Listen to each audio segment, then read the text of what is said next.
Hello, Vol Nation. Welcome to another episode of Believe in Tennessee Football. I'm your host, as always, Kyler Curvison, joined with Reed Bacon. We have an amazing podcast today. We have a great interview with Jerome Carvin, fellow offensive lineman, near and dear to my heart, amazing player, and gives us amazing insight from this interview.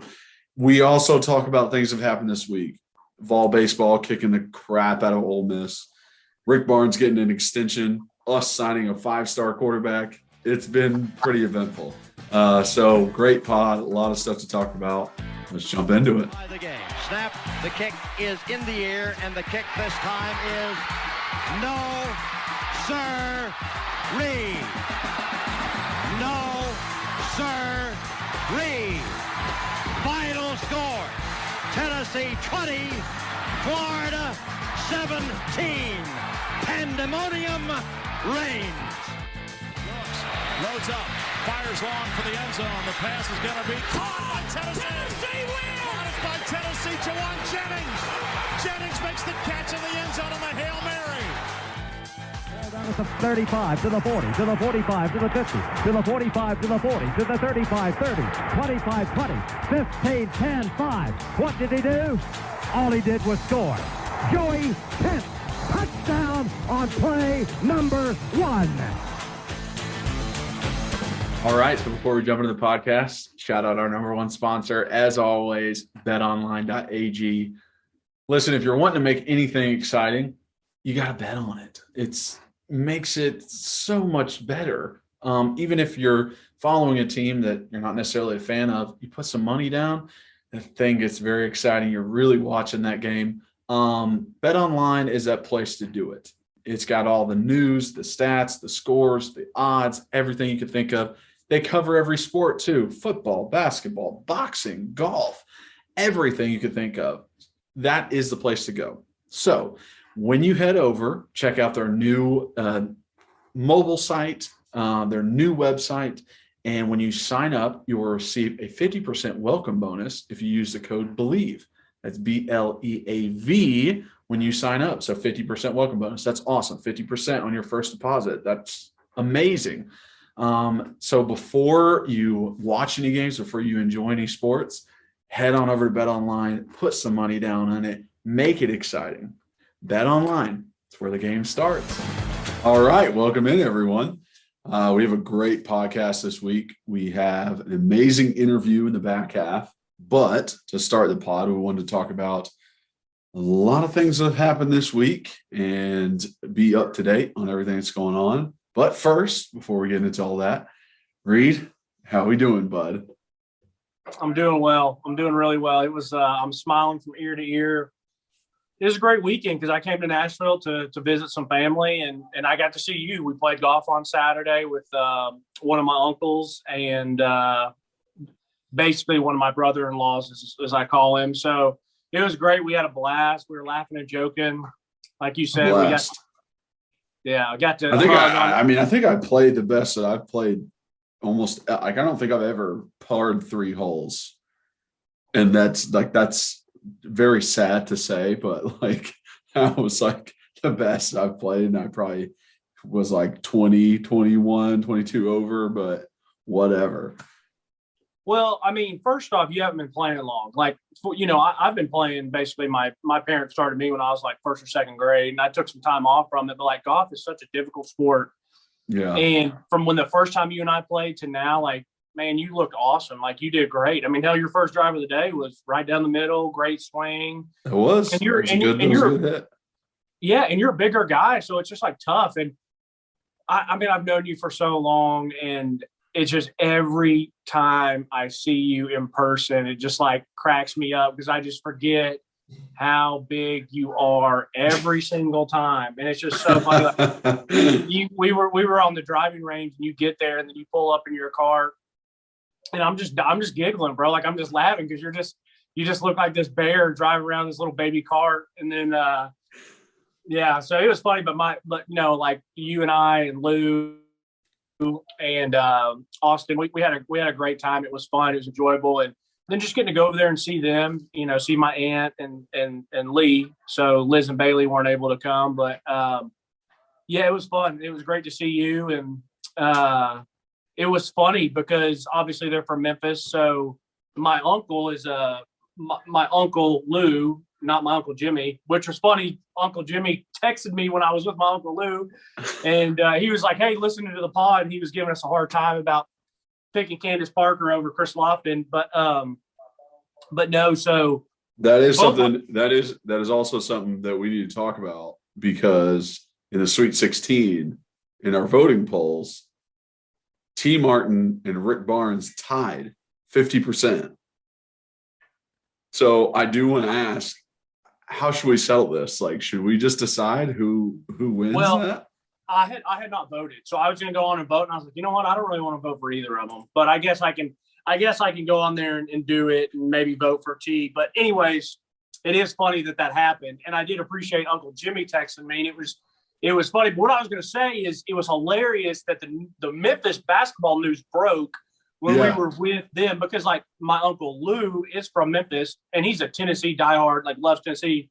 But he's also he pulls for Memphis. I mean, he grew up in the state of Memphis, or in the city of Memphis. Like, he wants them to do well. Like, I always asked him when I was younger, if Tennessee and Memphis play, who I'm pulling for. He's like, it's Tennessee. But it was hilarious because we heard that news when we were with them. You and I were like, screw Penny Hardaway, like heck with them. And so Austin, Austin's a Memphis fan, so it was funny. But I am really excited to talk this first beer. What'd you say? I just about spilt my beer on myself. My first beer ever. Jesus. So I saw it was one of those Voodoo Rangers that you were tanking back yesterday. That's all I drink, man. That's all I drink. Free shout outs to Voodoo Rangers, I guess. Yeah, exactly. But hey, we got a lot to talk about with. So first and foremost, Nico Iamaleava, bro. I've been saving it to say that just because of you. I was wondering if you were studying up on that, because me and Reed are known for our very bad pronunciation of names, and I was like, it's Nico. Like, there's no way I'm gonna get that. Like, when I first read it, when I first saw his name, I was like, Iamaleava, like that's it. But it's so much more complicated. No, so I need to look it up, because I can say it. That one doesn't bother me. I just was saying because I think it's funny doing the Laka Takaka even. Like, but anyways, it's old news. It's old news because it's 3, 4, 5 days ago. But this is just now when we're recording. We don't jump on and record for 10 minutes right when something happens and then leave it or whatever. So huge news. You and I have not even talked about him. Mm-hmm. You and I have done nothing. We've just known that this pod, we were going to have it, and we were talking about him. So first and foremost, funny story, because I'm sitting at work. I'm working at the desk here at my parents' house, and all of a sudden the texts start coming through on my Vol Twitter or my Vol text group, and they're like, Nico, let's go, like effing huge, like da-da-da. And I was like, oh, wow. So I guess we got him. And so I looked, and he committed. And so just to mess with people, I'm really not a troll. Like, I really don't like, I don't like people that do that. Like, trolling just almost just being a dick for no reason. But then you can kind of like act like it's not a big deal. You're like, I'm just trolling. But I did it just for a quick second because I thought it was funny because everyone was freaking out. And I was like, I said JG 2.0, like Jared Garantano 2.0. and it was really funny. One of my good buddies probably knew I was just saying, and he was like, hey, way to effing kill the moment. And another one just says sucks, meaning like, hey, buzzkill. Yeah, exactly. But no, I want to hear what you think. I mean, it's huge. I'll say why I think it's huge, but what do you think? I love it. I love the fact that he's coming here. I think he can be a great player. We have always talked about how guys can be 5 stars and not turn out, and guys can be 3 stars and be amazing. So when it does come down to brass tacks and it's like, hey, we got this guy and he's coming in, I don't put faith in it. I don't put trust in it just because, like, I guess the cynical version of me and who I am and what I've seen in the past. But to say all that, it's still a year and a half in to a coaching regime, and a guy has a 5-star quarterback who is arguably the number 1 quarterback in his class. Like, that in and of itself is impressive. Even if Nico doesn't do anything, if he never plays a snap at Tennessee, that in and of itself is so impressive to me that Josh Heupel is able to recruit like that, because that was the whole thing about him being from UCF and not really being at, like, no one really knew if he could recruit on the big stage, on the big level. And obviously NIL helps with that, but that part of it is the most impressive part to me. And the part that I want, like, and I'm like, yes, I love that. Now, Nico, yes, he can be great. I watched a little bit of 7-on-7, like random film of him, but I just don't know. You never know. You really don't with these guys, but seeing what Heupel is able to do and bring a guy like Nico in just makes me feel better for the future. So one thing that you didn't say there that I was a little surprised about is not only is he a 5-star and he's at the most important position, quarterback, is that he's from California, meaning he's all the way across the United States from us, which is huge, because you have to be able to recruit nationally if you want to compete. So that's one thing that's great. The other thing is, like, these are the blue chips, like you not only just 5-stars, but like the blue chip guys that you have to get to compete with the big dogs. I've seen some rumors. I've heard the rumors. I've seen the stuff that's written and stuff that it's, a $350,000 sign-on bonus, and we're going to give him multiple millions up until his junior year. If that's the case, fine. Like, it's not my money. Hey, day one, you've been saying let's pay guys. Yeah, exactly. But and you know what? Like, not my money. Now, if I was multimillionaire and whatever and wanted to help my university, I would. But I can promise your minds, like, you got to come here and prove it before I give you some cash. Like, I'm not getting stuck giving money out to some high school kid. I don't care who he is or how good we think he is, because you and I both have seen, so many times. But the reason that in that same text chain, one of my buddies said, it doesn't even matter if Nico's not even good. It's just huge for the program. Yeah. I said, it matters a little bit. It does. Yes. It matters a little bit. I got his point. I said, hey, I get your point, but it matters, because if Nico's a bust, well, he doesn't help us on the field. But guess what? If Nico comes in and he's all about it and he's a potential Heisman candidate, well, Heisman candidates usually make your team a little bit better. Yeah. So it does matter if he's good or if he's not, which I think he'll be good, because I trust Josh Heupel. I actually think that I think Garantano could have been better. I don't think he would have been good, but he would have been better with Heupel. I think I agree. You put anybody out there, I think he's going to get something out of him. Look at what he did with Hendon Hooker. Like, people forget Hendon Hooker was going to be maybe third string. He comes from Virginia Tech, and you watch his highlights on YouTube, and he looks like Josh Dobbs 2.0, just a runner. It's like, oh, okay, he's good with his, he runs well, runs hard, pretty good balance. And then you see what he did. And the other thing is, everyone's like, go look at Hendon Hooker's stats from last year and how he progressed. Yeah. And I think, and honestly, I think these high school quarterbacks are seeing that too. No, they are. Yeah, they're just like, holy crap, the way he's able to get the most out of Hendon, even though, like, Hendon wasn't really seen as a successful quarterback, is crazy. Well, and his dad, I think it was Nico's dad that said Alex Golish and Heupel had that for them. They said, hey, this is where he started. And when we got a hold of him, like, this is where he ended up. And what I was going to say is, like, look at how good Hendon's stats were, even with all the missed opportunities, all the missed shots in some of these different games. Like, my point was, like, hey, no one's perfect, but he left a few out there, so it could have been even better. But no, I think that's, it's huge. It's huge. And obviously it's huge because he's going to bring guys with him. Now we got to make sure that he stays committed and they keep recruiting him, and you never know how things are, but hey, when he gets on campus, he's going to bring other guys with him. It's the excitement we need. It's the it's that energy, that momentum I always talk about that we need, especially in recruiting. And now we just need to go out on the field this year. And I'm not saying we got to go out and win 10 games. I think we just got to keep good momentum, keep it in these games, bring the fight to people like we did, maybe get one more game this year than we did last year, maybe upset a team. And then when you bring Nico in, it's like, okay, let's see who Nico and his dogs come in.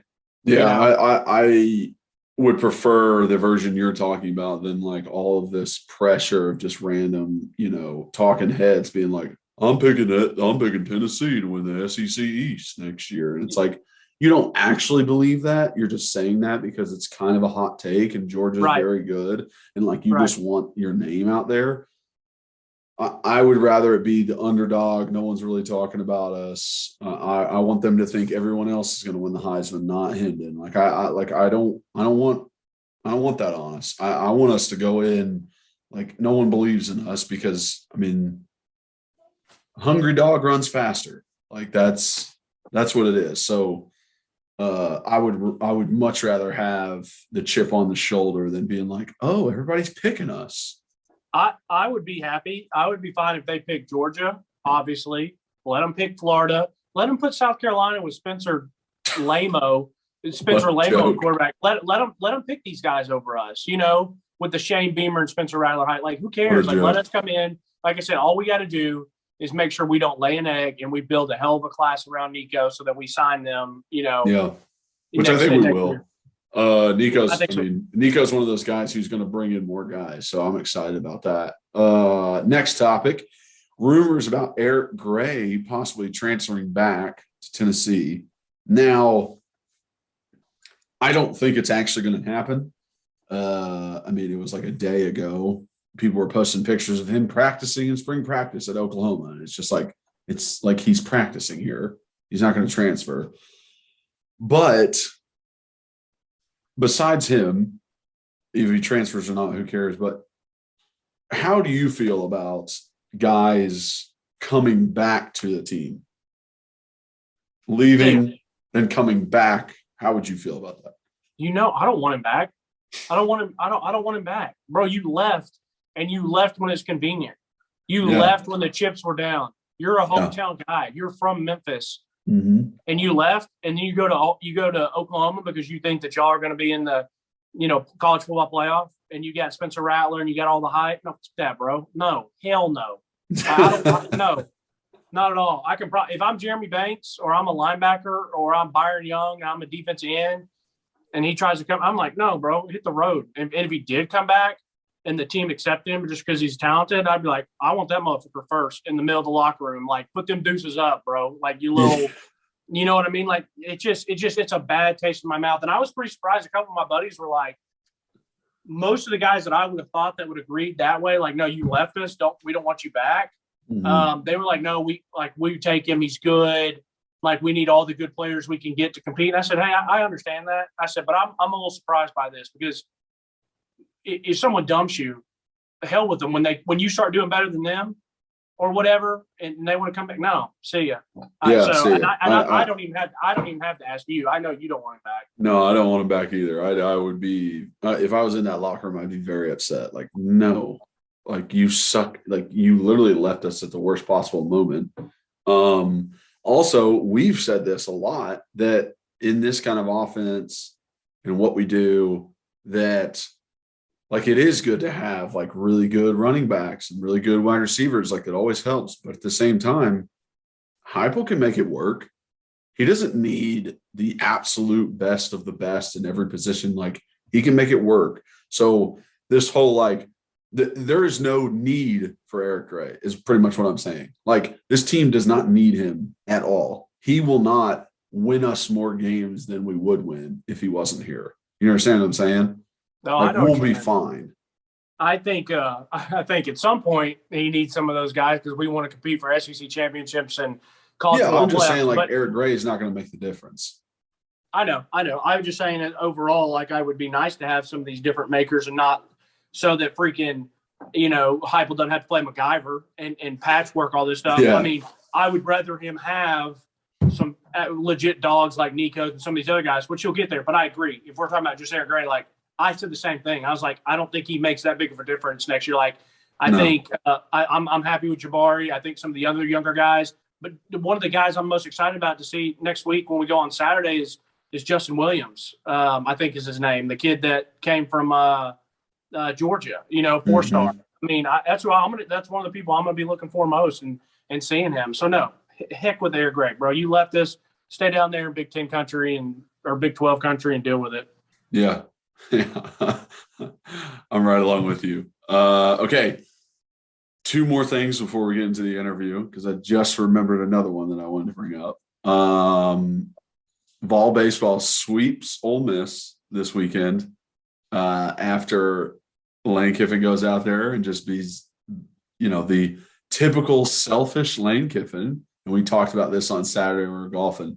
Just how can I make every single thing that ever happens about myself?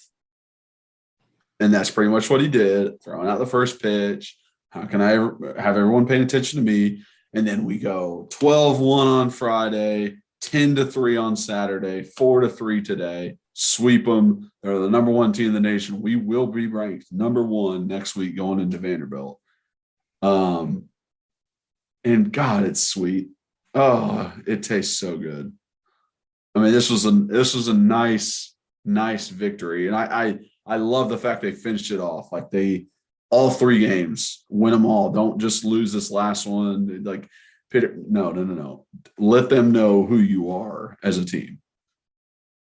Yeah, I mean, everyone that is listening to this more than one time, they know I can't stand Ole Miss.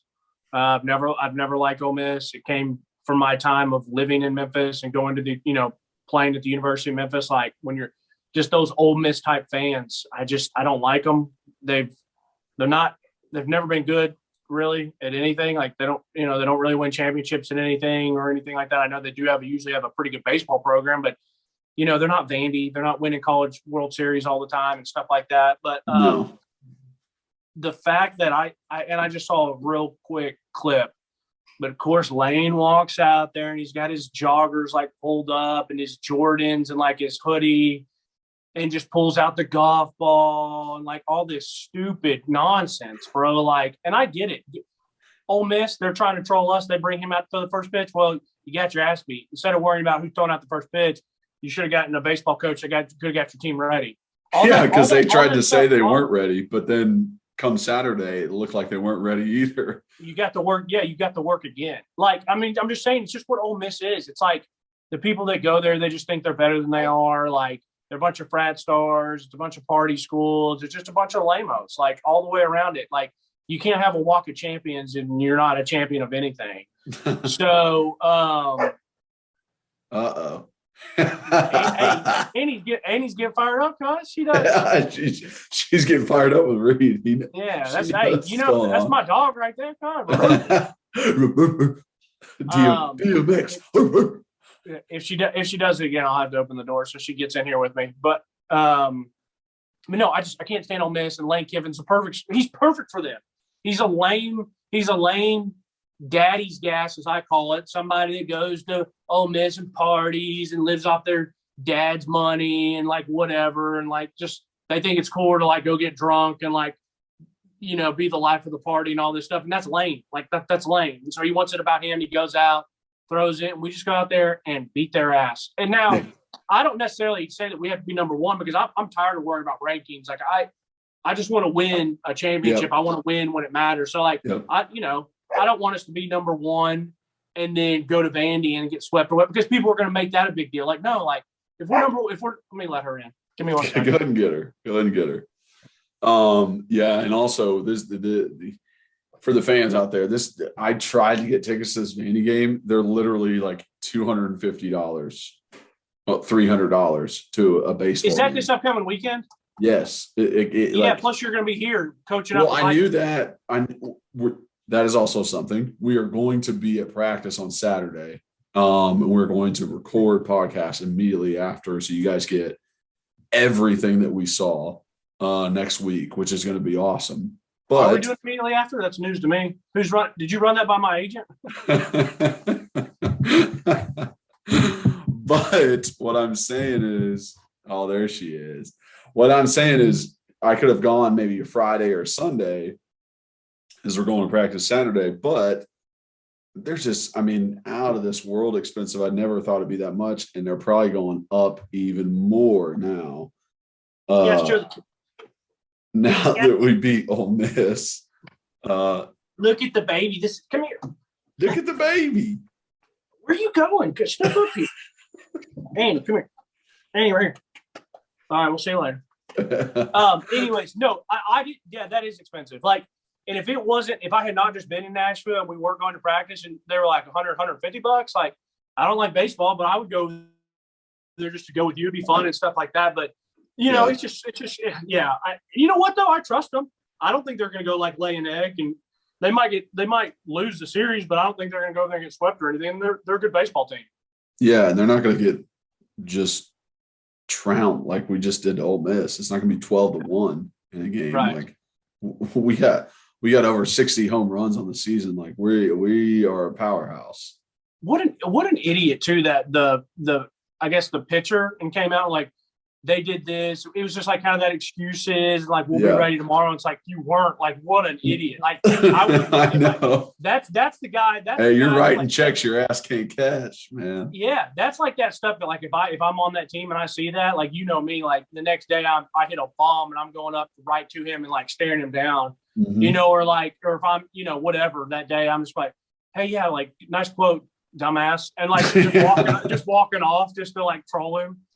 Yeah. So, yeah, it was awesome. I'm gonna be honest. Last thing I say about it, that's the number one team I would have picked over Vandy, over Bama, Florida, Texas. Who I don't care. I would have picked Ole Miss to beat them and sweep them. So I'm a little bit towards Vandy in Arkansas because last year's like rivalry with them. But yes, I feel that for sure. Last thing before we get into the interview, so I wanted to get your reaction. We literally have not talked about it besides a text that I sent you. But Rick Barnes gets the extension through the 2026 and 2027 season. And as we know, Reed has not always been the best Rick Barnes fan here. So how are you feeling about this? What's going through your head here? I just shook my head. I just thought it was dumb. Like there's no real need for it. Like this year is at least he won a championship. He won the SEC tournament championship. Okay. And once again, none of this is personal. Like I really respect him as a person. I like him. I care about my faith. He seems to be. I haven't met him, so some people come off and they might be fake. So someone might be listening to us, they know him, and they could say, hey, he's not a genuine person. Whatever. I don't know. But I respect how he seems to run his program and how he treats people and how his faith is very important to him.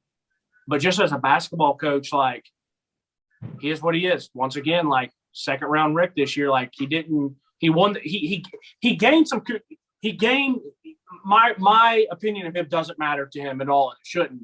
But, like, he did gain a little bit more respect in my eyes because he did win the tournament. He did win a tournament. It might have been the junior tournament. It might have been the Happy Meal tournament, but it's okay. It's not. He didn't give me the Big Mac, but I got a burger and some fries. So like that's still a big deal to me, and so I do give him respect. Last year there was no need to really give him an extension unless I'm talking out of my butt, and maybe his deal was almost up, like he was at a year. And they wanted to do it for recruiting and purposes and stuff like that. But this year, I get why they're doing it because it's like, oh, he just won a tournament. We're a good program. But I really thought about it after the Michigan loss and thought about it like we were pretty much who we were all year. We were never a top 10, top 5, top 8 team this year. We were always teens and 20s. We were a top 5 team going into the tournament, which you would think is the best time to be. Like the last AP rank, we were the 5th best country or 5th best basketball team in the country. Did I ever think we were the 5th best? No, but I thought we were playing hot. And if we got good matchups, we could have maybe Elite 8, maybe Final 4. Mm-hmm. But he maybe overachieved a little bit this year with the roster and the people that we had. And so I get why they gave him the extension this year, but I still shake my head. We just gave him one last year. Why? It's 2022. Why do we need to sign him for 2026 and 2027? Kyler, it's college sports. Things change dramatically. What if he comes out next year and lays a massive egg, and then all the fans he's on the hot seat for the fans? Yeah. Well, then that following year it starts out rough, and we're sitting here like, oh, it's the 2023-2024 season, but we still got this clown for another 3 years. It's just, for me, I feel like universities just give away a lot of money way too quick, way too fast, and then they end up regretting it. So that's why I just thought, this is less about Rick and more about like there's just no need for it. But what do you think? I get that. I agree with what you're saying. I think a lot of times there's no need for extensions. Like extending any kind of coach, doesn't matter what sport, it just like puts you in such a bind because, like you said, things can change, man. Things can change drastically in a year or two. And I agree with you in that sense. I was wondering if you were on that side of it or if it was more of just like, I really don't like Rick Barnes and I don't think he deserves the extension. But I agree with you, like the smarts of when you sign that extension, when you give him the extension, how long is the extension, like understanding what you're getting into there. Because these buyouts are just, I mean, costing universities so much money. Did you see Coach Cal's buyout? No. Like $56 million. God. So I don't know why Kentucky would want to get rid of him, but if they ever did, nobody's paying. No other school is paying. Like Coach K's leaving, Duke ain't calling Kentucky. You know, so like, but that's just, but like, yeah. I mean, I'm the type of guy that if I was. I mean, I'm the type of guy. This is just pretty ignorant. Like, good thing I'm not Danny White. But if I was, I'd been like, I'm gonna go get the St. Peter's coach. You know what I mean? Or like, like Rick is who he is. Like, like I don't necessarily see anything changing. And maybe I'm wrong, but like, yeah, I don't know. And it's just like, so for me, I just think like I would not tie any of these coaches up unless if I was a athletic director, I'm not tying up any of these coaches unless it's like a Nick Saban, unless it's someone's proven, like, yeah. You know what I mean? Like, yeah. There's just, yeah. So I don't know, but whatever. It's not my money. I'm just kind of annoyed with the fact that I'm probably stuck with him for another 4 or 5 years until he retires. Yeah. So, which is kind of sad because it's like next year I'll probably be the same way I was this year, where I'm not really into it, and then I'll start getting into it until March, get my hopes up, and then right down the drain. Just crushed. Yeah, I mean, it was a complete turnaround of how I felt last time we were recording to how I feel right now. Is a complete turnaround, and that's why sports are awesome. But yeah, that was great. Little update on everything that's going on. Always love seeing you. Thank you for. What did you? Let me ask you this. Yeah, let me ask you this. I have not watched his highlights yet. Have you watched any Nico highlights yet? I was going to get, because I mean, people would probably want to hear your opinion on that if you've seen it. I have not done a deep dive. I watched a like YouTube video of him doing some 7-on-7 and like a little tournament, but that doesn't always really give me like the full feel of what a guy's like. So I want to dive deeper into it, but like when it is like some of those guys, it's like he's a 5-star for a reason, like his highlight tape's probably out of this world. He's just dropping dimes to people and running around like crazy because he's also athletic. But that was one thing that I thought about when I was watching that 7-on-7 thing, because I always thought like, well, this isn't real football. Like this really can't like give you a like real determination of how good of a player you're going to be or your talent level or anything like that. But one thing that I thought of, if you got a guy who struggles with looking down the field and throwing the ball and always looking for an open man and likes to run it, like likes to run first, 7-on-7 is perfect because it forces him to throw it. So in that realm, I'm like, because that was like the first time I really thought about 7-on-7 that way. And I was like, oh, that would actually make sense for like a quarterback who's struggling, like not trusting his reads or trusting the throws he can make, and like in a game would rather just run. Like 7-on-7 is great to be like, hey, now you have to throw. There's no running as a quarterback. Yeah. Yeah. And what we're going to do, we have to jump in. We have a special guest coming up, and it was a great interview. I'm a huge fan of his now. Good young man. Some really good sound bites. I mean, he said to us, and it made us, we were like it got me fired up. I was like, wow, like I love to hear that from him. So good interview. After this podcast, we're going to practice. We'll do an offensive breakdown, defensive breakdown, but then we will jump in and we'll look at highlights of Brew McCoy. If he ends up signing and being official with Tennessee, we'll look at Nico highlights and kind of break those down and do a recruiting pod. We'll do recruiting pods where we break down film every so often as we get more guys. As we go, and then we always do the big one when we sign guys. So right, yeah. So we'll talk about Nico because I like watching when you watch film and hear your opinion and all that stuff. Real quick story about 7-on-7. So we were in college. I had already left Memphis. I wasn't playing football anymore, but I was back at UT, obviously still playing flag and active and stuff. Well, we had one of our good buddies, Tyler, who was playing college football. We had a couple other buddies that were out playing college football. We had some people that were at UT playing college football at the time, and we all got together for people to get out, run, do cardio and stuff like that. You have no idea what story this is, and it's a good one. I'm excited. And we go to John Talton. We're like, hey, let's meet up Saturday afternoon. Like, let's get out there. Let's get some cardio. Some other Catholic kids that were graduating that were going to go off and play places that had scholarship offers. So we had a good group. I mean, there's some good talented guys out there.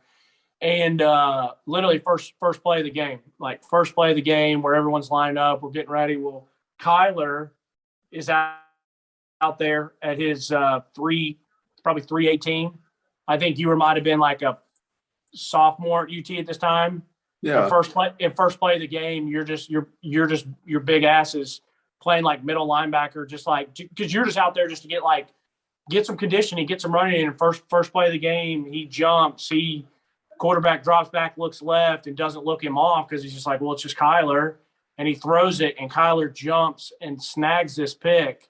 Like it wasn't like a jump in the air; it was like he opened his hips, he turned, he ran, and he like caught it, like jumped the route, and just starts house calling it. We're like, what? And so like I take off, and I'm like, I ain't catching him.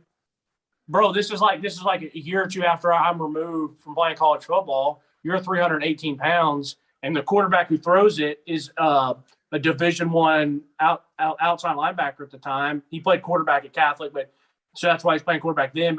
And he starts chasing you down, and like, we ain't catching him. And I remember being after that game. I said, "Holy, bro!" I said, "SEC athletes are different." I said, "This is an offensive lineman who just picked it off and house called it." Like, and I'm not joking. Like. That really happened.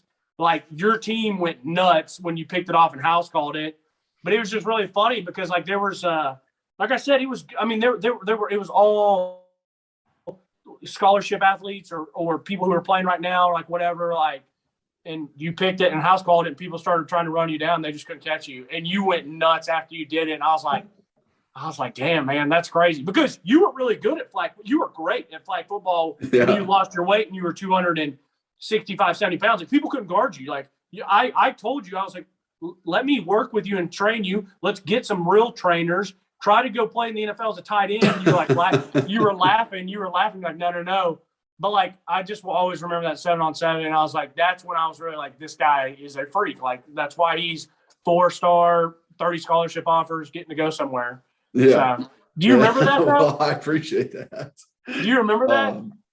I remember that. It was actually, so I remember the play that Tyler threw it off to this. I guess it was kind of an outlet because he was running out of time and he tried to throw it and I reacted and hit it with one hand to start with, like just went and ran and got one hand on it and it popped up in the air and then I caught it again after it popped off my hand and I started running. And what we had decided before the game is we weren't going to play full field. If like you're on defense to return it, we're going to play half field. Right. And I think Tyler had said afterwards, like he forgot that it was half field. And I was running to that pylon. Yeah, I was running that midpoint like as fast as I could to try and get there before him because I knew Tyler was faster than me. I'm like, bro, I got to get here before. Like I'm trying and was able to cross before he tagged me and just went crazy. Started going a ham. Yeah, and so if people wanted, like what we did, we actually had film, like, or we had people there that were filming it because there was not not like people didn't come to film us, like some of the players that were filming. Like there was another quarterback there who had a Division I scholarship. He'd already committed to go play Division I ball, so he was filming himself, working on stuff. And so we had film. I would love to see that film. But what we did is we set up at like the 40 or the 50 and went in one direction. And that was the only direction we were going to go because we had cameras on each side. Well, you picked it off and went just the other direction. And like, you didn't have to really run. Like you could have ran like 10 yards and it would have been like, hey, okay, you guys scored. But you just said you ran the rest of the field to get to the pylon in the end zone. And I remember seeing Tyler, and I think that he could fit it. He thought he could fit it in, like didn't think you would get there. And I remember him being like, yeah, that was really impressive. And then he kind of stood there for a second. And then when you ran, and then he was like, well, I guess I need to run after him. And then it was hilarious, bro. You were He's moving. like, oh, wait, he's actually running. Yeah. I need to go after his ass. Yeah, it was funny. It was still one of the more athletic plays I've ever seen. That I've ever seen someone your size make. And we were all like, geez, man, 318 pounds, and he was just leaving people in the dust. Like, That was all I did after school in the Boys and Girls Club, like elementary and middle school. We just played football, and it was like a 7-on-7 against each other. Yeah. If it was 20 guys that wanted to play, it was 10-on-10. Like it was just like we figured it out that way. We played. Well, I guess it's not like balls up where you get the ball, you run around trying to avoid tackles. Someone tackles you, you throw it up. Yeah. Somebody else gets the ball. Like. That was all I played as a kid, so I think that helped in a way. Like, get me used to that, being like, I want to be a skill guy so bad. I mean, that was literally just me living out a dream, just being like, I got a pick in a game. Like I always wanted to, like I wanted to be Keith Bullock when I was a kid. Like I wanted to be a linebacker. I didn't want to be a big ass fat offensive lineman. So when I was able to relive that, it was very enjoyable. Yeah, that was sick. Yeah, I always remember that. That jogged my memory when we were talking about Nico playing 7-on-7. But anyways, all right. Great pod and great interview. I mean, I hope everyone likes it. And so talk with you guys soon. All right. So let's jump right into that interview. And I hope you guys enjoy it. Okay there, listeners. We've got another ad here. This one is Athletic Greens. So tons of people take multivitamins, but it's important to choose one that is top quality. With one delicious scoop of Athletic Greens, you're absorbing 75 high-quality vitamins, minerals, superfoods, probiotics, and adaptogens to start your day right. Their special blend of ingredients supports gut health, your nervous system, your immune system, energy, recovery, focus, and even aging. It's also lifestyle friendly and fits a wide range of diets. There's only 1 gram of sugar and no chemicals or artificial anything. So, to reclaim your health and arm your immune system with convenient daily nutrition, it's just 1 scoop in a cup of water every day. That's it. To make it easy, Athletic Greens is going to give you a free 1-year supply of immune-supporting vitamin D and 5 free travel packs with your first purchase. All you have to do is visit athleticgreens.com/believe. That's BLEAV. Again, that's athleticgreens.com/believe. These statements have not been evaluated by the Food and Drug Administration. These products are not intended to diagnose, treat, cure, or prevent any disease. Athletic Greens. Take ownership of your health. Okay, welcome in, everybody. What an amazing podcast we have today because we're welcoming on a special guest. It is Jerome Carvin. How we doing, bud? Man, doing good, man. Just trying to stay warm, Yes, this is on Saturday. So Knoxville just got 8 inches of snow. So I'm sure it was pretty jarring since it was 60 degrees yesterday. Before we get into any questions, not to hurt Reed feelings, I'm going to ask him, how you doing, bud? Hey, I'm doing well. I couldn't be doing any better today on vacation with my family, but I was not good. If Jerome did not get on this, I was not joining. I was like, Kyler, you can fly solo, but I was like, I want to jump on with Jerome, ask him some questions. So I'm doing great. I couldn't be any better since I always joke that I'm a big chubby chaser and a cleat chaser. So I'm just on here with two studs. So let's do this. That's right. That's right. You always had an affinity to me because I was over 300. Now you got 2 of us on here. Yeah. It's what I like. Just the big boys protecting me. Yeah. First question, Jerome, because I know you played guard and also center. So wanted to know, how soft is the back of Hendon's hand when he gets over there?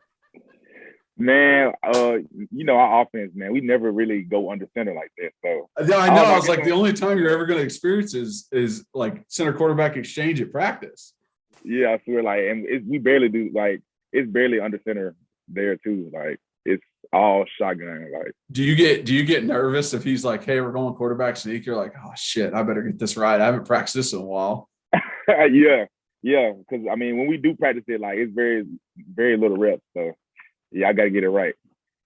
Dude, I wasn't going to ask this, Kyler, but I just have to ask now. Like, and this is perfect for Jerome. Do you get frustrated if you guys are 4th and 1 or 4th and inches, and you're like, why are we not QB sneaking? Or are you just like so in the game, you're like, F it, whatever they call, we're going to execute? Oh no, I'm frustrated. I'm mad as hell. Like, if we, man, call the inside zone, like, what are we doing? Like, quarterback sneak. Like, if we pass the ball, it's like 4th and short or something like that. Like, I'm gonna be frustrated with it. Yeah, because I mean, you have pride as an offensive lineman to be like, bro, it's short yardage. Like, if we run this, we're gonna get it. Like, that's not even a worry in your head. Yeah, that's exactly what I'm thinking too. So yeah. Well, it's good to hear him say that. I mean, honestly, it's refreshing because after we, whether it was the Pitt game early on or whether it was some of those, I guess in, I don't know, Georgia or I guess Alabama too. And it's like 4th and 1. It's like, get behind Jerome's big ass, get Hendon Hooker, and get a yard. Like, it's like, what are we doing? But I do love Heupel, so I guess that's my only complaint about him. Yeah, I mean, I'm not gonna judge the offensive mind of Heupel at all. Right. He definitely knows more than I do, so it's kind of hard to. Us talking about position, what would you say is your preferred position, Jerome? Because you have played multiple. Yeah, I would say if like a team was looking at me, I would say I'm a guard that can play center. That's what I would say. There you go. Yeah. Okay. And do you prefer right or left? I don't matter. It doesn't matter to me. Okay. Hey, that's a good answer. I hope the scouts are watching this one. say you got quick feet and you can play tackle too. Speaking of scouts, how was that process for you this offseason? Like, thinking about like, hey, like, I might want to be cashing in and making some bank. I mean, I can promise you, out of the three of us sitting on this call, your future is the most exciting one, and that's awesome because, I mean, Kyler had his time, and it's a pretty awesome dream. I'm assuming it's a childhood dream of yours. But how did your offseason look? With, hey, am I going to come back, or am I going to go to the league or try to the league or whatever? Yeah, so I'll say first, I was like, the coaching staff, like, they came to me first, like, it was like week 5 or 6. We played South Carolina, and they like brought it up like, hey, like, you think about coming back? I was like, nah, like, it's not even on my mind, to be honest. Like, it's mid-season, like, I'm not thinking about that. But and then I started talking to agents, and all that stuff was coming at me and like just saying this and that or whatever. And I was like, I don't know. I just wasn't hearing what I wanted to hear, I guess, in a sense. And I just feel like I could play even better than I did this past year. So that's kind of what made me want to like come back and and just finish off. Just because 7-6, like, yeah, the bowl game was, everybody has their opinions on that, but I just feel like our team has a new height. Like, we can reach new heights, so that's why I really want to come back. Hell yeah. I'm honestly surprised that they came up to you that early in the season, because I even felt like that my last year there. I was like, well, the bowl game's over. Like, what do I do? Like, what am I supposed to do at this point? And the fact that it is a good sign that they are already kind of like, hey, what is your next step? So we can help you get to the because bowl, they were going to start recruiting get an agent again, or like get invited to the combine. Yeah. Hype and the boys were worried about recruiting Jerome the rest of the season. They don't want to lose him. Yeah, man. They're worried like, who's going to be on our offensive line next year? Jerome, please stay. do you have any? I actually got to start. I got to start with this. So you grew up in Memphis, right? Yeah. Okay. I love Memphis. So I went to the University of Memphis for a year. I still have family down there. I'm in the city all the time. So I love Memphis. My question is to you is, what is some of your top favorite restaurants in Memphis? Like, I'm eating now. I'm always eating on the pod, but like, Great question. I kid you not. Like, Memphis is my favorite city food wise in the entire state. So, and I'm not just saying that, like, everyone knows that, but what are some of your favorites? Well, all these options not gonna be healthy. I mean, you eating something healthy, but No. I'm not healthy. Just today is healthy. Just today. But nah, I would say, of course, I start with barbecue. Cause I think that's what Memphis is universally known for. I definitely say my favorite barbecue restaurant is Central's. So, like, Okay. I think that's number one best, like, in the city. Okay. I got a lot of arguments about it, but I think Central's barbecue is the best barbecue place. Wings. Also, Memphis is known for wings too. So, I would say my favorite wing place is Crumpy's. Oh, sure okay. Yeah, Okay. Crumpy's. So you like Crumpy's better than Chains? Yeah, I think Chains is overrated. To be honest, Okay. I might get heat for that. But What about Gus's? Gus Gus's is good though. Gus's is good, but Gus is in a chain. No, You're like Gus's is for tourists, huh? So you like Crumpy's over Chains? Yes. Is it Chains or Chings? I always forget. Chings. Chings. Okay. Yeah, Chings. Do you like Gibson's Donuts? You gonna get on me? I never had it. Oh, I never wow. had it. Okay. Yeah, I never fine. had it. I know it's a Okay. big, like, it's a famous donut shop in Memphis. I never had it. Okay. What about I'll say this, my favorite barbecue. I like Central, and Central's made a bigger push in my past couple of years for me, but I love Germantown Commissary, and I love the original Germantown Commissary, which should have been pretty close. It's kind of Germantown and Cordova are somewhat like decently close, correct? Yeah. I'm assuming you've been to the original one, like the hole in the wall, like I Yeah, love that one. yeah. Actually, like my ninth grade, like I went to Germantown High School, and it was like literally like you could walk to Germantown Commissary. Yeah. Germantown Commissary is really good. It's up there for me. It's like top 5 for me for sure.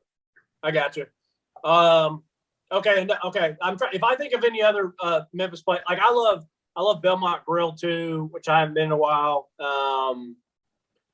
I mean, there's so many, but if I think of some more, I'll have to ask. But I just wanted to ask about some of my favorite Memphis spots. So. Oh Yeah, you got the Memphis connection. You couldn't help yourself. Yeah. So you mentioned them coming to you, talking to you about leaving and all that kind of stuff.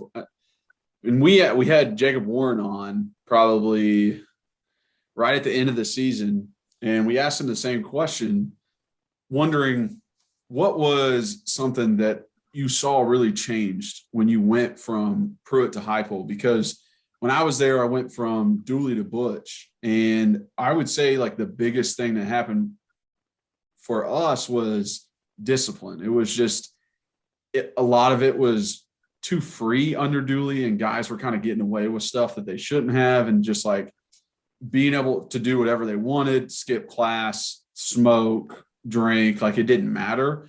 And with Butch, it was very much like, hey, listen, like we're going to hold each other accountable. We're going to be responsible. Like this is the kind of effort that we need at practice. Like it really did change a lot. His tenure didn't end like he wanted, but there was a change that was needed.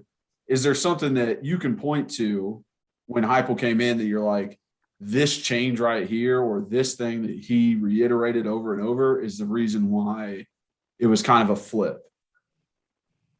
Yeah, most definitely. I ain't trying to take shots at Pruitt, but no, don't. Hey, don't. You don't have to do that. No. We're just talking about Heupel. I don't want you to take shots. All right, listen, once you're about 7-8 years removed, then you can start taking shots like I do.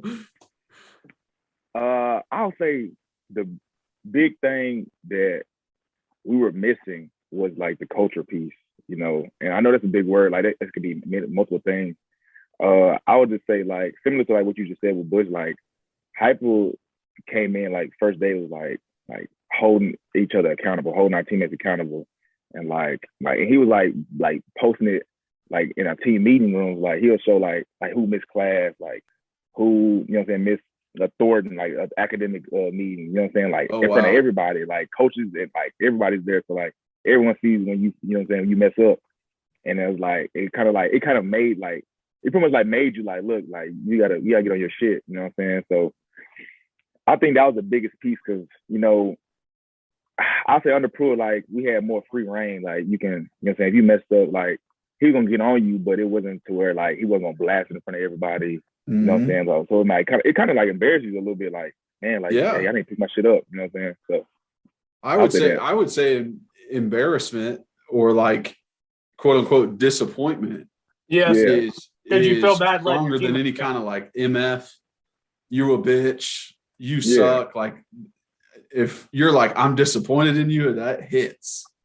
Yeah, most definitely. Yeah, because he's not a guy like that like just cut you out. Like he's gonna be like just real with you, you know. So when he brings that up and like puts that up in like a team meeting or something, or maybe just like an offensive meeting, like, do you guys turn around and like look at it, dude? Like, what the fuck are you doing? Oh yeah, most definitely. Like, because I mean, you know what I'm saying? Like, because it might be a couple names, there might be like 2-3 names on there. Like, so you know what I'm saying? It was like, man, like what the hell y'all doing? Like, you know? So yeah, we just get on them from there. So I love that. I wouldn't have thought of that. I wouldn't have thought to like, oh yeah, like blast it out in front of everybody and let, you know, if a fucking third string right guard's not going to class, it's like the starter's going to step in his face and be like, hey, what the hell are you doing? So besides calling guys out in front of everybody else, did it ever have any effect? Like if it was like, hey, Reed, like you were late to class, and so therefore now everybody in the team has to be punished or anything like that? Or was just the we're going to call you out because you need to be on the same track and doing everything else? Like, was there any punishment involved, or was it just kind of like the call out and be like, hey, like you're not doing what you need to do? Oh no, there's punishment involved too, like based on like how many misses you have, like, and it's a short leash, so like I want to say like it's like 3 or 4 misses, like, and like it pretty much like the whole team is like doing up down, so like doing some type of punishment, and so like, you know, if the whole is like if a whole unit is doing something, if a whole team is doing something, like yeah, like that ain't gonna end well for you, you know what I'm saying? So okay, that's I absolutely love that. I feel like that's the only way that you can like really hold people accountable is to like integrate everyone else into it, because then it's like, you know, you might randomly walk up to somebody that you saw they missed class and you see them on campus, you'd be like, you gonna make class? You gonna make it before the class checker gets there? Because I'm not trying to do any more up downs. Yeah, no, it's really like that. Like, you know, because I mean, like, you know, not to get on it, but yeah, go ahead. I'm sorry. So I wanted to ask you this because I kind of felt the same when I was there. I started out, I redshirted my first year, and then I was on field goal and jumbo package for 2 years, and like rotating in. If some guy's helmet popped off, I didn't start, and then started my last 2. Was there a time, whether it be off-season workouts in the winter or spring practice or workouts in the summer, where you felt that like leadership role start to lean onto you, where it was like, oh crap, I have to be the one to kind of get these guys going, or I have to be the one to start leading? Or do you feel like that happened this year during the season? Because that's a possibility too. Because I mean, last year with you being hurt and not getting to play every game, maybe you kind of felt like you were on the outside looking in. And now, like, was there a moment or was there a time where you were like, oh, I have to be the one, and I'll take that over for everybody? Oh yeah, most definitely.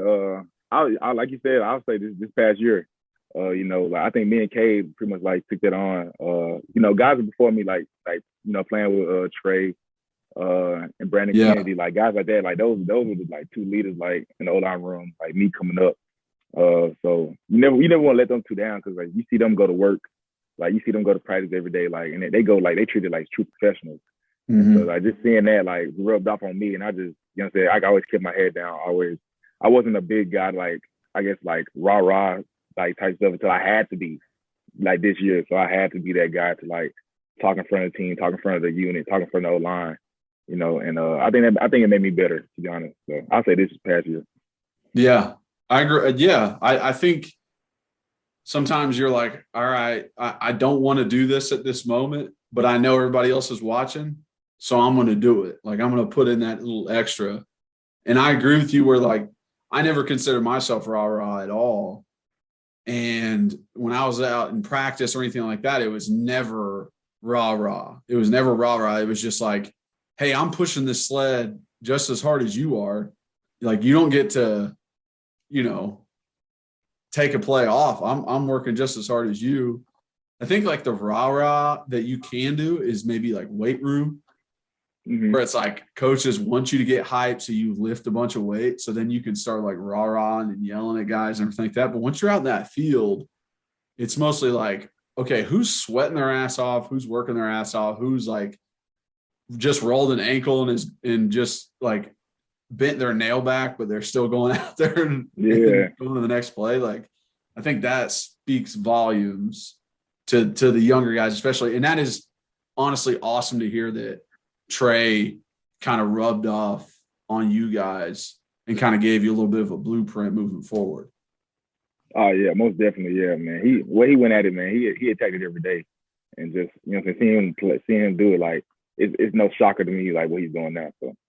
Hey, Kyler, he said Brandon Kennedy too. Don't be. Yeah. Okay. Yeah. I got you. Got to say Brandon just because Trey's out here balling in the league. I want to ask Jerome. So coming out I looked it up and I just saw it on one. So you might have been a 5, but I saw a 4-star recruit, and I didn't get a chance to look at how. I'm assuming you had tons of offers. What was it like? Was it an easy decision to go to UT? Because, I mean, it's funny, like, you know, Memphis is in the state, but people don't get, if they don't spend time in Memphis, like, besides having the University of Memphis there, like, Ole Miss is an hour and a half. Like, you got, you know, Mississippi State's not far. Like, so was it easy for you, or what was your background with the University of Tennessee? And then, yeah, kind of what was it like making that decision? Yeah, so going back on what you're saying, man, where Memphis is located, like, there's like, I want to say like almost 8 or 9 SEC schools that are closer than University of Tennessee. And like, you know, that's like, wow, like, but we're in the same state, you would think that. But man, it was hard. It was a hard decision, to be honest. Like you said, I had a lot of offers, but I know I want to play in the SEC. So I narrowed it down to that. So I know I want to play in the SEC, so that's why I led it to. And just I'll say I wasn't a big Tennessee fan, like, growing up. Like, I always watched it, you know what I'm saying? Because I watched the SEC, like, Memphis, you know what I'm saying, it's in the South, so I love SEC ball. That's why I grew up watching. And I ain't really started paying attention to, like, I want to say 2015, 2016. And, like, just seeing Tennessee ball, like, you know what I'm saying, going, like, 9-win seasons, stuff like that. Like, I'm like, okay, like, they catching my eye. And, you know, it so happened that they started recruiting me, you know, early on in my high school career. I just fell in love with the place. Like, my first visit to Knoxville, I fell in love with it, you know. And like, Knoxville is probably a big reason why I went. You know what I'm saying? Because, I mean, y'all know how Knoxville is. So, yeah. I think that's really what set everything apart, and just the culture, just the fans, and just the passion of Tennessee football in Knoxville. Like, that's pretty much why I pretty much came. Where did you take visits? Yeah, I took visits to. I went to Mississippi State, you know, Ole Miss, like, anywhere, always close. I took a visit to UCLA. I took official to UCLA. Oh wow, it's crazy. Yeah, smart. I just want to LA. Yeah. So, I wish I did that. I really did, because I had an offer from Stanford. I was like, damn, man, I should go take an official out there. I used to give Kyler the hardest time, and we've talked about it a bunch on the podcast. I was like, bro, you screwed up not going to see Stanford and, like, taking that visit. So that was smart of you to do. Did you I figured Mississippi State, Ole Miss. Did you take anything to Arkansas or Bama by any chance? I went to Bama. I went to Arkansas. Arkansas, it's actually a little far too, but I went on the hill. It's you know what I'm saying. It's good out there too. So, But because Bama's legitimately like, I think Tuscaloosa's only like 3.5 or 4 from Memphis. yeah, So like right at 4 hours.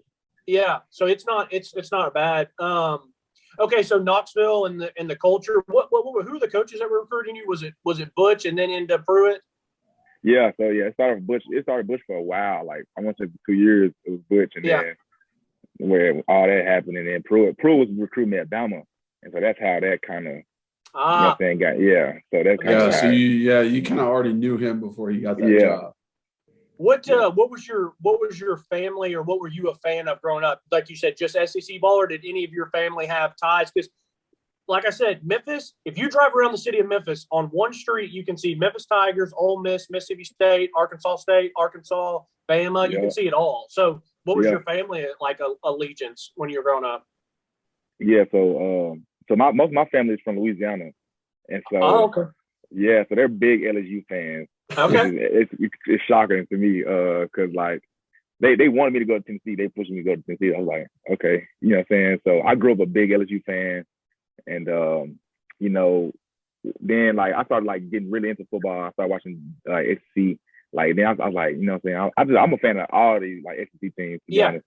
Like I love the type of football I was watching. You know what I'm saying, how physical it was, and like just like you know what I'm saying. So I would say they were big LSU fans, and I was too younger. Yeah. So needless to say, this year's going to Death Valley is huge. October like 9th or 10th or whatever it is. So that's gonna be a big game. I'm guessing that you're excited for. Yeah, you're gonna be asking everybody for tickets. Yeah. Yeah. I'm gonna need a whole bunch. Yeah. They're just happy you didn't go to Bama. Yeah. They didn't want me to go there. I'm just happy he didn't go to Bama. yeah, me too. Okay, well, yeah, those are really like I said. I wanted to ask him about Memphis and then being a 4-star because I know, man, and it's a mosh pit down there, so you can get grabbed from many like a bunch of different schools in that area. So that's why I was so curious about kind of your recruitment and stuff. And I freaking can't wait for the LSU game. That's one away game I do want to come to this year. Is that I'm going to try to get down to that LSU game. Yeah, I think it'll be exciting. I can't wait. It's gonna be awesome. It's gonna be awesome. Yeah, I hope it's a night game. And yes, I'm like, this is how we do it at night. I know you guys got your Death Valley, but welcome to Neyland. No. There wasn't one, Tyler. I don't know if you have any other ones. I got a couple. Okay, correct me if I'm wrong, Jerome. But one thing that I realized kind of early on something that I really liked about Heupel is he doesn't seem like he ever gets too up or too down. And what's really funny to me is hearing you talk about with Pruitt that things were a little bit more relaxed. But then you see him on the sideline and those antics and how he's red faced and yelling and screaming. And it's kind of like he kind of had that Nick Saban vibe to him. But the thing that makes Alabama and Nick Saban great is discipline. So you're saying to me, like, or kind of, if I'm catching this, like, Heupel doesn't necessarily show that, but he's way more disciplined, culture, vibe. We're doing things this way, not this way, compared to Pruitt, even though it maybe didn't look that way on the field.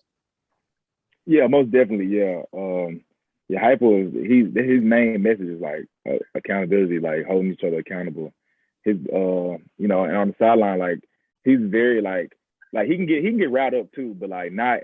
Like he's not always like he's never gonna lose his cool. Like he's never gonna, you know what I'm saying? Because the games have, you know what I'm saying, ebbs and flows. Like it's always ups and downs. And so like he preaches that as well. As long as all our coaches like you never can get too high, never can get too low because you never know what's gonna happen in the game. So and as you know what I'm saying, we have plenty of games where it's up, like Kentucky, for example, like ups and downs, and like you just have to stay level headed, you know what I'm saying, to finish out the game. So yeah, I mean, speaking of staying level headed. What kind of stuff was he saying to y'all after like the Pitt and the Ole Miss loss, where it was like, or even the Purdue loss, where it was like, bro, we deserve this game, and it was just right there in our grasp and kind of taken away from it. Like, what does he say to y'all to just keep you going, keep you motivated to go to the next thing? Yeah, so his main message was just going back to just how how the little things tie into, you know what I'm saying, big wins and big losses. Like, just so, like, you know what I'm saying, we had a guy, like, in terms of the accountability part, going back to it, like, a guy that misses class, like, you might think, like, that has nothing to do with football, but he'll be like, that has everything to do with football. He has everything, you know what I'm saying? So that's always his message, like, you know what I'm saying, you always have to harp on the little things, like, because those are things that really matter. Like, those are things that, you know what I'm saying, when we're in the 4th and 1, and, like, you have an MA, you know what I'm saying, and it costs us a game, like, you just got to look back, like, but you've been, like, missing class, you've been missing academic advisors, so, like, you know what I'm saying, you weren't going to perform in the field when it came to it. So he's really preaches that, like, just nothing. His famous saying is, like, it has nothing to do with football, but everything to do with football. So that's his big saying. Yes, exactly. So that would be a reason, maybe as fans, we see some guys play and then they miss a couple weeks, and it might not necessarily be because of injury. It might be because of a something off field, like you said, like they're not doing the class or missing different things. Like, basically, you really have to earn his and the other coaches' trust. Yeah, he's really big. Like, despite, like, how big you are to the team, like, man, like, if you keep messing up, like, he's gonna sit you down. Like, you're gonna miss a game. Like, so he doesn't care. You're gonna ride that bench. Yeah, like, you're not gonna play. All right. So I wanted to transition into next year and spring football coming up. Is there something that, you know, maybe watching over this past year or anything like that, that you specifically are going to concentrate on, whether it be, you know, a footwork on a certain thing, maybe pass pro, hands on run blocking, or is it, hey, I'm just going to be more vocal? Like, is there something that you are concentrating on this spring? Oh, yeah, most definitely. Man, my biggest thing that I'm looking for, and that's what I'm trying to improve on, is hand placement in run and pass game. I say my hand placement, different type of punches I can use in pass game. I can be an independent hand user. I can, like, just switching it up, different sets, you know what I'm saying, jump setting. You know, I can just, you know, we got 15 practices in the spring, so I could just try to harp on one thing a practice and just try to get better. Like, that's what I love doing. Like, just harp on something. I try to focus on one thing in the run game, one thing in the pass game. And that whole practice, I'm trying to do that the whole day. Just get better at it. So that's what I'm big on. Yeah, I love that. I think a lot of guys don't necessarily realize it when they first start, but that practice is that. It's practice. Like, this is your time to try something, you know, like throw out a jump set, see what that does for you. Try your footwork in this certain way. Try and place your hands on the certain, like, all of that is to experiment and get better at what you're doing. Like, game day is where, maybe be a little more uptight and not make the mistakes, but practice is the time to make the mistakes if you're going to. So it's, like, very important to be like, hey, if I'm going to make a mistake, like, make it 100 miles an hour, but, like, try something new. Yeah, so I love that. Big on that. I'm excited because me and Reed are going to come to a practice this spring, get to watch you guys. So that'll be awesome. We've got a little bit of time left. So before we jump off, I wanted to make sure and give you the chance to promote any NIL stuff you got going on. I know you got some insoles that you were working with and stuff like that. So any kind of company you got, please let us all know. They're promoted as much as possible. Hopefully everybody watching checks them out. Yeah, so I have Victory insole. So Victory, it's a insole. It's pretty much like a sports-based insole that you can use. You know what I'm saying, just for your daily life. You're out there working out. You know what I'm saying, you playing a sport. Like, anybody can use it. It doesn't have to be a football or basketball guy or baseball guy. It can be anybody. It can be, you know what I'm saying, gymnastics. It can be anything, you know. Yeah, I'm sure it helps you out being, you know, 300 plus pounds. Yeah, most definitely. So definitely. And if y'all do go on the website, y'all do purchase one, y'all get I get a 20% discount if you use my name, Carvin20. So you get hell yeah, let's go. For that. And I have an upcoming one. It's in the works. It's gonna be really big, and I think a lot of fans will be excited. Let's go. That's awesome. NFTs. So NFT is gonna come. Yeah, it's gonna be. So it's in the works. Yeah, it's in the works. So I love that. I think. So fans stuff will be on the lookout for NFTs from, like, your favorite, you know, saying, players of Tennessee. So be on the lookout for that. That'll be awesome. That'll be awesome. I'm sure it was a whirlwind for you guys when it was first introduced, because I mean, you're old enough where you didn't have anything like this when you first started in college, and then all of a sudden it just hits.